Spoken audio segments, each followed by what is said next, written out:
Seigneur. Amen. J'aimerais vous annoncer une bonne nouvelle. Amen. Gloire à Dieu. Vous savez que c'est la dernière fois qu'on prêche ici, à Jérusalem. Demain, nous allons prendre la route. Demain, c'est un autre jour. Hier, on était bénis. Tout à l'heure, on était bénis. Et là, c'est ton instant à toi. Amen. Gloire à Dieu. Je te le dis, vous êtes froid, je ne vais pas vous tenir longtemps, mais je veux simplement te faire réaliser quelque chose par rapport aux écrits. J'aimerais que Philippe qui vient là, tu pries le Seigneur. Amen.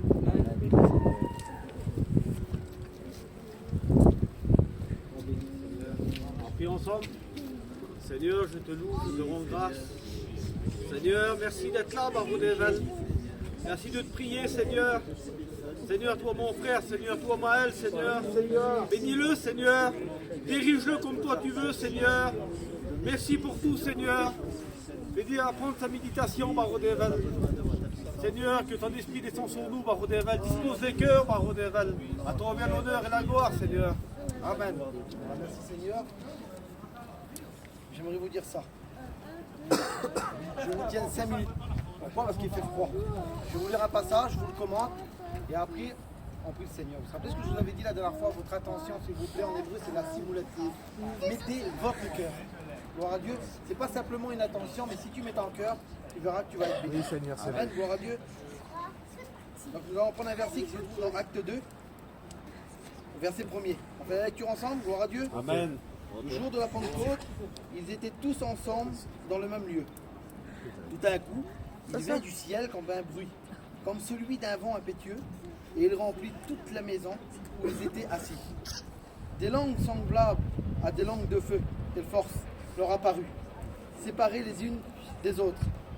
Et ils se posèrent sur chacun d'eux. Et ils furent tous remplis du Saint-Esprit.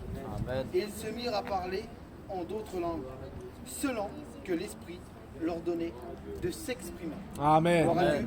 La dernière fois, on a entendu le frère prophétiser, puis il parlait en araméen. Dieu fait ce qu'il veut, c'est lui qui donne. Amen. Gloire à Dieu, merci Seigneur. Et dans Joël 2, 28, regardez. C'est une promesse qui va être faite. Après cela, je répandrai, en parlant du sacrifice, après tout cela, je répandrai mon esprit sur toute chair. Amen. Et j'aimerais te dire que si tu es venu dans une intention pour recevoir, eh ben Dieu fera un plaisir de descendre sur toi. Amen. Amen. Gloire à Dieu. Alors regardez, je m'ai beaucoup posé la question sur le mot vent. Vous savez que le mot vent, on a été sur le lac de Tibériade, il est venu un vent. Et j'aimerais vous dire qu'ici, il y a un vent. Et ce vent-là, je pense que tout le monde l'a déjà respiré. Amen. Amen. Si je le respire, normalement l'appellation, comme il s'est fait comme un vent impétueux, le mot vent est traduit par le mot grec pneuma. Je rentre dans les détails pour vous faire comprendre qu'est-ce que c'est vraiment que ce mot-là. Alors, si je prends la traduction, le vent, mais vous pouvez me dire, Maël, un vent, je sais ce que c'est. J'ai déjà respiré ça, moi. Vous comprenez? Mais là, comme on fait la lecture, je m'ai aperçu de quelque chose de très particulier. Regardez, le mot vent, normalement, il devait être traduit par pneuma. Mais là, il est traduit pnoé. Alors, Maël, quelle différence? Est-ce que vous voulez savoir la différence? Amen. La différence qu'il y a entre le pneuma et le pnoé, ils ont la même racine. Le pneuma, c'est ce que tu respires aujourd'hui là.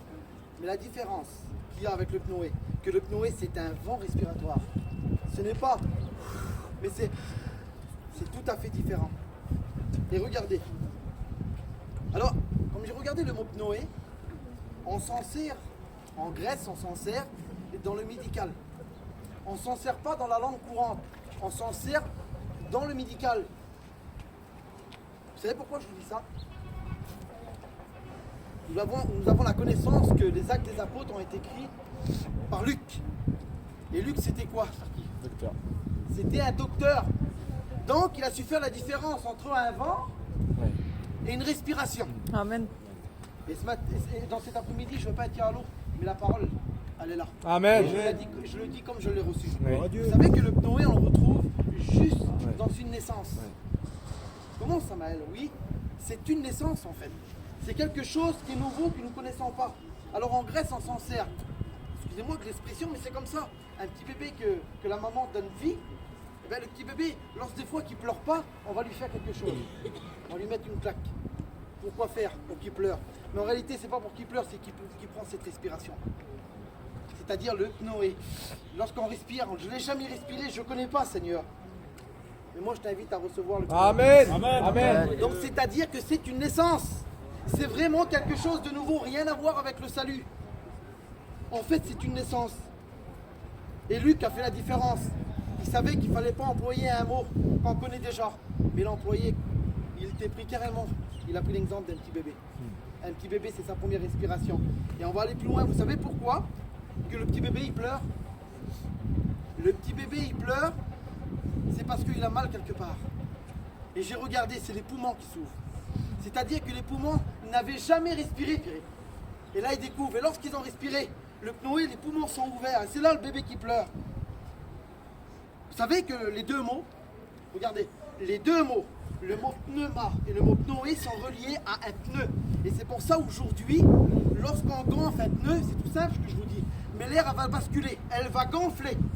Et c'est pour ça qu'on l'a appelé la chambre haute, un dérivé de la chambre à air. C'est-à-dire que des fois, le Seigneur, vous savez, un pneu ne se gonfle pas en 2 minutes. Il faut un axe de temps. Et j'aimerais vous dire qu'au départ, ils étaient 500. Mais il y en a 380 qui sont dégonflés. Excusez-moi de l'expression, mais c'est comme ça. Ouais. Ils n'ont pas attendu que le pneu soit gonflé. Mais j'aimerais vous dire une chose, que le Saint-Esprit, il était comparé à une aire qui commençait à gonfler dans un pneu. Alléluia. Et il fallait la patience, vous savez, il y a des moments lorsque le pneu est presque gonflé, on lève tes doigts, les pneus vont éclater. Et lorsqu'il éclate, bam, on appelle ça le pneué. Et c'est là que le Saint-Esprit qui est Gloire rentré. à Dieu. Et là après on peut rouler, pourquoi? Parce Oui. qu'on a reçu quelque chose. Alléluia. Et j'aimerais vous dire que les disciples, lorsqu'ils étaient dans la chambre haute, le Cénacle était rempli de l'air du Saint-Esprit. Mais il n'y avait qu'un endroit qui n'était pas comblé. Est-ce que vous voulez savoir, il est où cet endroit-là? Amen. Il n'y avait qu'un seul endroit qui manquait de l'air. J'aimerais vous dire que c'était les poumons des personnes qui n'avaient jamais respiré, comme le petit bébé. Ils n'avaient jamais respiré l'air du Saint-Esprit. Alors c'est pour ça, comme le petit bébé, il pleure. Pourquoi? Parce qu'il a mal. Et je te le dis franc devant Dieu, comme tu reçois cet esprit des fois, c'est tellement fort que tu tombes à genoux. Et tu pleures. Pourquoi? Parce que tu ressens ce Noé là. Tu ressens cette bénédiction là. Gloire à Dieu. Alléluia. Vous savez, le baptême du Saint-Esprit, c'est différent du salut. Rien à voir. Nous sommes sauvés par la foi. Nous avons accepté l'œuvre de la croix et Golgotha. On dit Amen ensemble? Amen. Le baptême du Saint-Esprit, c'est l'entrée dans le monde de l'Esprit de Dieu. Amen. Gloire à Dieu. Regardez dans Romains 8 au verset 9, il va dire si quelqu'un n'a pas l'Esprit de Dieu, il lui n'y appartient pas. Mais regardez, rien à voir avec le baptême ça. C'est l'Esprit qui habite en nous. Si on dit oui à Jésus, regardez, l'Esprit vient habiter en nous. Il nous rend témoignage à notre esprit que nous sommes enfants de Dieu. Amen. Le baptême, j'ai presque fini, du Saint-Esprit, c'est une expérience différente de notre conversion. À la conversion, le Père, le Fils et le Saint-Esprit, ils viennent habiter en nous. Merci Seigneur. C'est une expérience, vous savez le baptême du Saint-Esprit, c'est une expérience après la conversion. Et regardez, on lit un dernier verset ensemble et on prie le Seigneur. Je pense que j'ai pas été long avec vous. Amen. Alors on va prendre le verset ensemble, regardez. Merci Seigneur pour ta présence.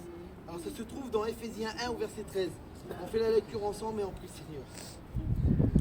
Merci pour ta présence Seigneur. Regardez, en lui, vous aussi, après avoir entendu la parole de la vérité, l'évangile de votre salut, vous avez été convertis, en lui vous avez cru et vous avez été scellés du Saint-Esprit qui avait été promis. Et ça, il vous l'a promis. Si tu ne l'as pas reçu, il te l'a promis parce que c'est une promesse. Tu sais, il y a 866 promesses dans la Bible. Et j'aimerais te dire que dans cette journée-là, c'est une promesse. Amen. Gloire à Dieu. Alors regarde, lequel est un gage de notre héritage pour la rédemption de ceux que Dieu a acquis pour célébrer sa gloire. Et j'aimerais te dire que le mot gage est traduit dans sa langue arabonne. Et le mot arabonne, c'est une bague de fiançailles. Ok. Donc j'aimerais te dire qu'au Oui. départ, Merveilleux. as eu la nouvelle naissance, c'est-à-dire que tu as été sauvé, mais tu peux avoir cette naissance aussi dans le Saint-Esprit. Amen. Alors est-ce que tu vas avoir cette naissance dans le Saint-Esprit?